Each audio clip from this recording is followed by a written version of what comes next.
Welcome to Crime, Corruption, and Cocktails, the true crime podcast where we look at cases of corruption and negligence and examine their historical and cultural implications.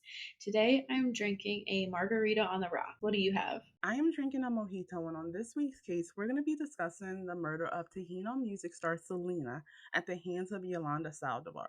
Selena's popularity lives on through her music and the impact she had on the Latin music genre, which helped it gain mainstream popularity. During her life, Selena was welcomed into the hearts of fans with her personality and the genuineness people felt from her.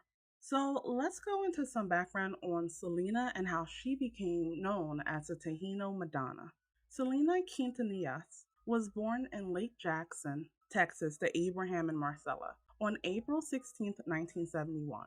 She was the youngest of her siblings, and her father, who was a musician, noticed her musical talents when she was 6. After a failed restaurant venture, Abraham formed Selena y los Dinos with Selena and her siblings Abraham III and Suzette. They played at quinceañeras and musical festivals to earn money. As her popularity as a singer grew, the demands of Selena's performances and travel schedule began to interfere with her education.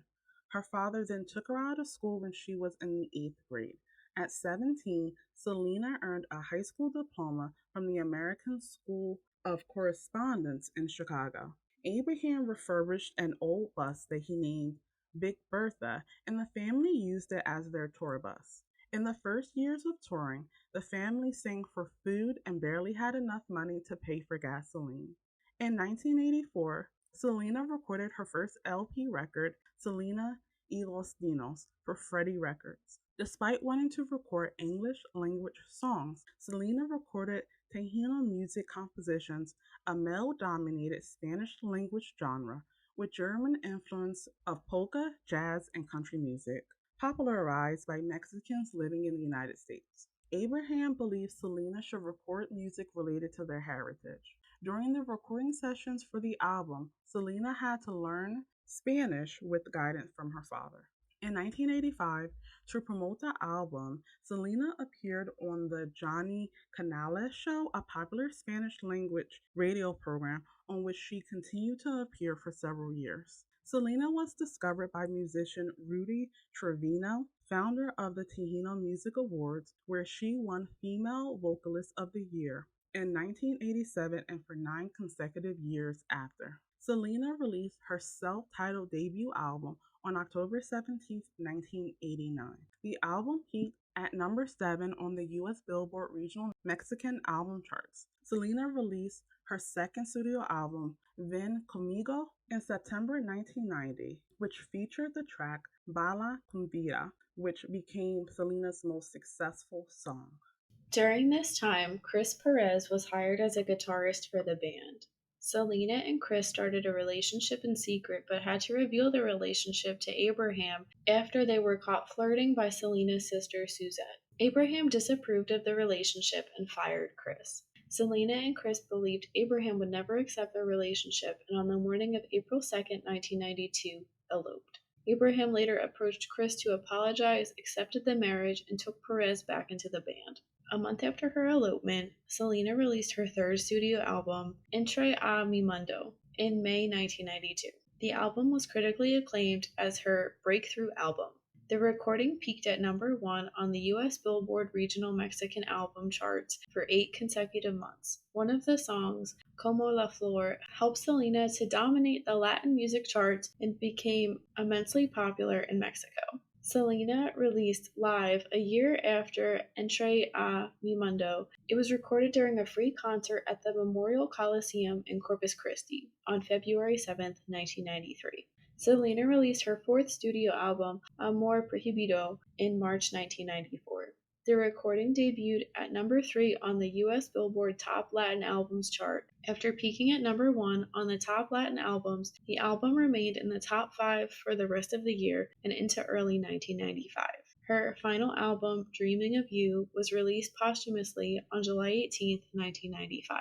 Outside of music, Selena always had an interest in fashion. She opened 2 boutiques called Selena Etc. in early 1994. Her fan club president, Yolanda Saldivar, was asked to manage these boutiques as she had been doing a good job of handling the fan club. In December 1994, the boutiques began to suffer after the number of staff for both stores had decreased. According to staff members, Saldivar often dismissed employees she disliked. Employees at the stores regularly complained about Saldivar's behavior to Selena, who dismissed the claims, believing Saldivar would not negatively impose erratic decisions on Selena's fashion venture. According to Abraham, the staff later turned their attention to him and began informing him about Saldivar's behavior. Abraham took the claim seriously. He told Selena to be quote unquote careful and said Saldivar might not be a good influence. Selena dismissed her father's concerns because he had often distrusted people in the past. Reporters from the Dallas Morning News said her devotion to Selena bordered on obsession.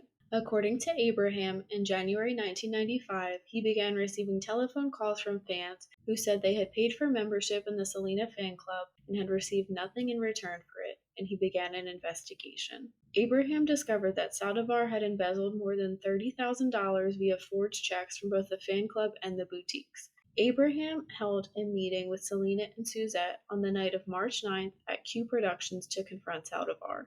He presented Saldivar with the inconsistencies about the disappeared funds and told her that if she did not provide evidence that disproved his accusations, he would include the local police. Abraham banned Saldivar from having any contact with Selena. Selena did not want to dissolve their friendship as she thought Saldivar was essential to the success of the clothing line in Mexico. Selena also wanted to keep her close because she had bank records, statements, and financial records necessary for tax preparation. In the days before Selena's death, Saldivar delayed handing over the bank payments and financial records by saying she had been physically and sexually assaulted in Mexico. Saldivar, along with Selena, appeared at a medical clinic on March 31st, 1995, to have Saldivar examined for an assault which she claimed happened to her in Monterrey. No evidence was ever found that this assault actually happened. Afterwards, Selena again met with Saldivar in her motel room at the Days Inn in Corpus Christi. At the motel, Selena demanded the financial papers. At 11:48 a.m., Saldivar got a gun from her purse and pointed it at Selena. As Selena attempted to flee, Saldivar shot her once in the right lower shoulder, severing the subclavian artery and causing a severe loss of blood. Critically wounded, Selena ran towards the lobby, leaving a 392-foot trail of blood. She collapsed on the floor as the clerk called the emergency services, with Saldivar still chasing after her and calling her a quote unquote bitch. Before collapsing, Selena named Saldivar as her assailant and gave the number of the room where she had been shot. Selena was dead on arrival at Corpus Christi Memorial Hospital. The attending emergency room physician decided to attempt to revive her. Cardiologist Louis Elkins continued the treatment and performed surgery based on the emergency room physician's decision. Doctors were able to establish a quote unquote erratic heartbeat long enough to transfer her to the trauma room. After 50 minutes of surgery, she was pronounced dead from blood loss and cardiac arrest at 1:05 p.m. Selena Quintanillas Perez was 23 years old at the time of her death. Saldivar had attempted to flee in her truck, but was seen by a responding officer after shooting Selena.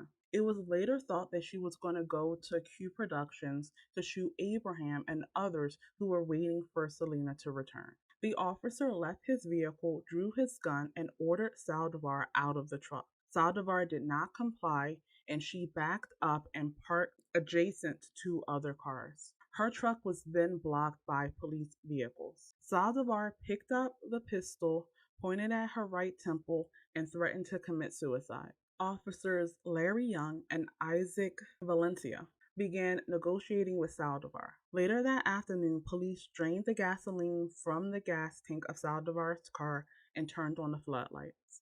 After the standoff entered its fourth hour, Valencia succeeded in getting Saldivar to confess that she had intended to shoot herself. Saldivar said that when she placed the gun to her own head, Selena tried to tell her not to kill herself. When Selena opened the door to leave, Saldivar said she told her to close it. She also said that the gun went off when Selena left. During the 6 hour, Saldivar agreed to give herself up, but when she saw a police officer pointing a rifle at her, she panicked, ran back into the truck, and picked up the gun and pointed it at her head again. Eventually, Saldivar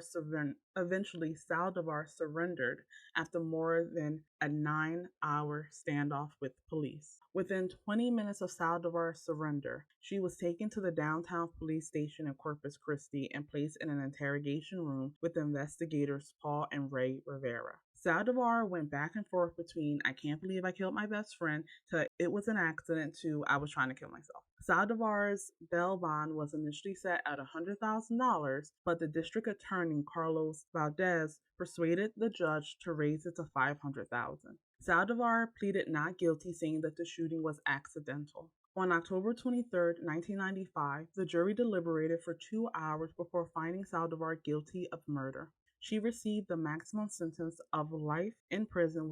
What are your thoughts on this case, Jenny? It's so sad. Selena had so much potential. She seemed like a wonderful, giving person. I saw some special and they talked about how she really did like put her heart and soul in those clothing lines, and she really wanted local people to work there and other people to get involved, and she really cared for her community. It's so sad that we don't know what she could have done later in her life, because I think she would have been a really wonderful role model, but also just a wonderful artist to enjoy. What about you? I love Selena, and I was first introduced to her through the Selena movie. And I think that the fact that she was so trusting and so willing to put her heart out there, for that to be betrayed in the ultimate way, it just makes me so mad. Yolanda Saldivar is a horrible person, and she is someone who does not deserve parole at all. I don't think that there can ever be an instance where she has displayed enough remorse for me to say that she should be released. I think that Selena's impact on music and on fashion and on the world all around will definitely remain. And I think that as time goes on, new generations are going to be able to get a renewed appreciation for her and for her work. Selena's murder is absolutely tragic and exemplifies the dangers associated with extreme fandom and its related concept, parasocial relationships. Parasocial relationships are one sided relationships where one person extends emotional energy, interest, and time, and the other party, the persona, is completely unaware of the other's existence. Parasocial relationships are most common with celebrities and organizations such as sports teams. In 1956, social scientists Donald Horton and R. Richard Wall published their research on parasocial relationships. Radio, TV, books, and movies could all create this quote unquote intimacy at a distance, but the authors noted certain individual performers proved better at eliciting this bond than others. We develop parasocial relationships based on repeated interactions with these figures on social media or on television that make them seem relatable and accessible rather than far away from us, quote unquote, regular people. What are your thoughts on parasocial relationships? I think that they could be a good thing, but also a really bad thing, which we're going to talk about in a second. I think we talked a little bit about parasocial relationships on our boy band scam episode, so definitely listen to that if you haven't. But I think we were talking about how they can be a good thing because they can kind of bring people together in some senses. Like, oh, we're fans of this band, this person, this sports team. Let's all come together, and then they can in turn have a real life friendship. But I think it can definitely be dangerous. And I think it can kind of create people living in a fantasy world, like planning out like a whole fake life with someone, or you were like a character on this TV show. And like we said, I think social media has definitely made that worse, especially because celebrities are at just like an arm's length away. Like I have my phone in my hand, I can go on Instagram and I can see what Brie Larson is doing because I follow her on Instagram. And there's so many other people on there that share a lot of information and you can feel connected. I definitely agree with you that it is the amount of time and energy that you're putting into parasocial relationships that dictate whether they're a positive or a negative. And I think the real line is obsession. If you can describe your liking of someone or something as an obsession, it's probably gone too far.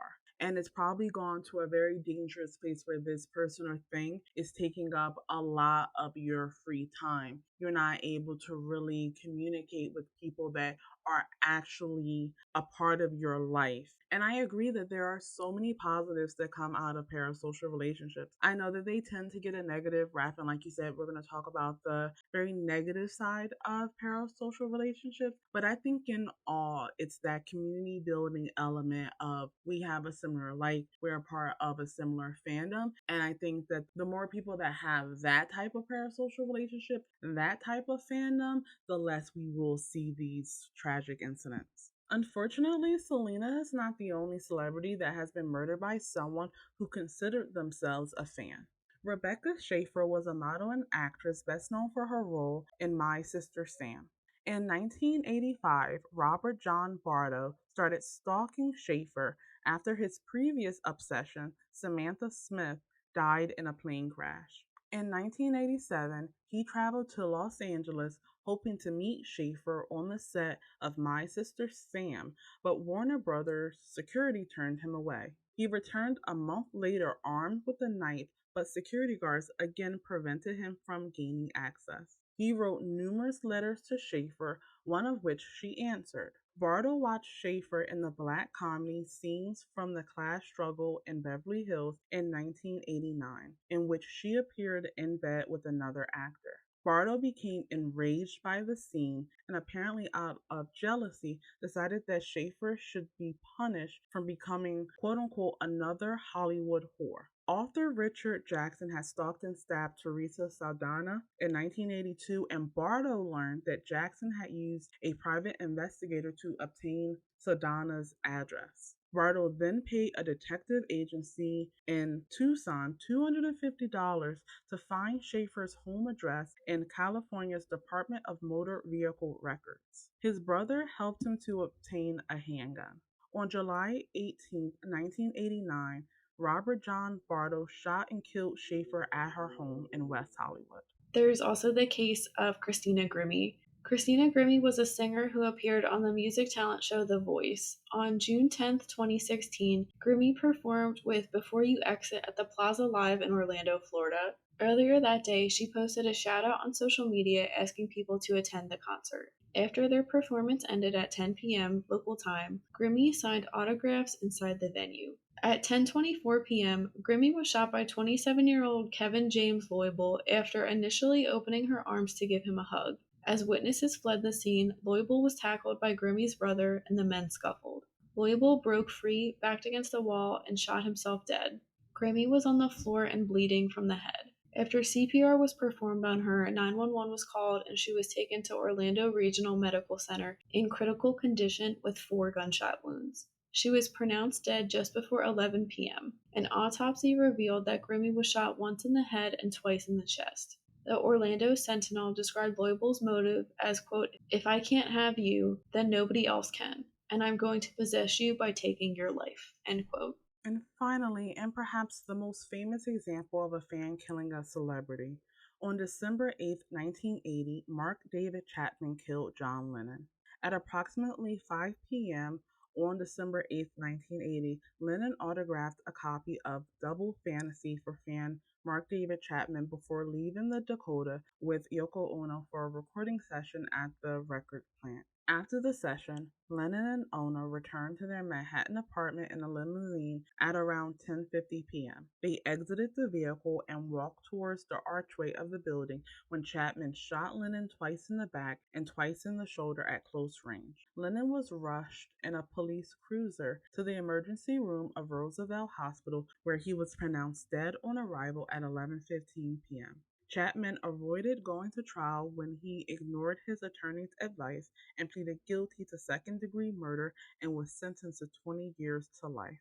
Jenny, what do you feel about these cases and others where fans have murdered celebrities? It's really heartbreaking, especially Rebecca Schaefer. It's awful that so many people enabled Bardo and knowingly or unknowingly helped him kill this girl? Why was he able to hire a private investigator to get her address? That's insane to me. He really should have been flagged after he showed up at the Warner Brothers lot with a knife. He was clearly not well. And that's, I think, like the best example that he saw her in a movie with someone thinking that he had like this relationship with her and she cheated on him, I guess is what he would say. Christina Grimmie is so sad, especially considering she was going to give the man a hug and then he just went in and killed her. And we so often hear about that, well, if I can't have you, no one can mindset. And I feel like that's what happens a lot with celebrities as well. Mark David Chapman, I think, would be an outlier, but we hear that a lot. It's scary to be a celebrity. I would never want to be a celebrity. We've talked about this stuff before, but like as a kid, everyone wants to be famous, but then you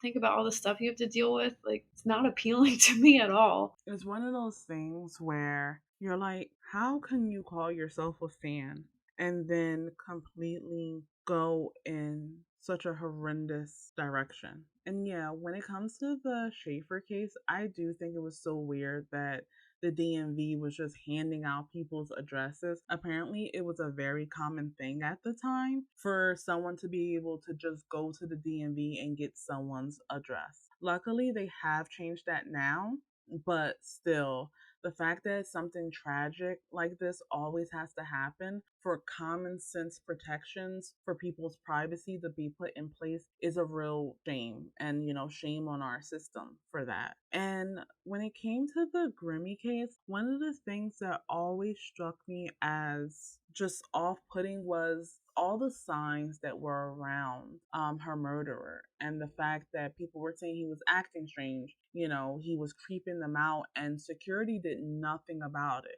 And the John Lennon case is really unique in the fact that photo really lives on, the photo of Mark David Chapman and John Lennon together shortly before Chapman would kill him. It's one of the first like creepy photos that I remember. All these cases, and the case of Selena, and unfortunately they are not the only ones that this has happened to, just exemplify the tragic consequences that can come when you have fame and when people feel like they have access to you and that you owe them something. That wraps up this week's case. Thank you for listening. Let us know in the comments what you think about the murder of Selena. You can read more about this case and how to support us in the links below. We will be back next week with a brand new episode. As always, stay safe.